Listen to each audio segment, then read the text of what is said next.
Een heel druk weekend, maar juist is net klein. We zijn er wel heel blij om, maar het weer hartstikke druk. Opreden en onvolje. Daar wienen de meewerkers van de Kroethof van de Moon drok mee. Meer dan de helft van de varieën is in 1 weekend al verkocht. Maar een dubbel gevoel, dat wel. Maar een orenopsje wie er net. De stijgende gasprijs die is nu 4 keer door de kop gegaan. En we kennen deze planten en biemkes en kroeden net 4 keer door de kop gaan. Dat is gewoon net meer te doen, ik net voor de mensen.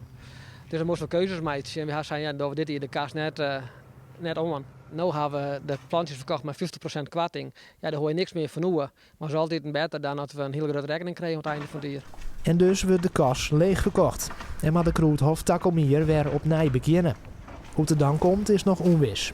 Ik ben bezig met een oude kas. En dat kan ik de hondskas wijzen. Die duurzamer is en energie-neutraler. Maar dat is niet een oorwaarts hoe dat komt vanzelf. En inderdaad, ja, je weet net hoe dat komt. Het is alle jaar 4 onzeker. De komende oorlogweken wordt de laatste varie van de Kroethof verkocht.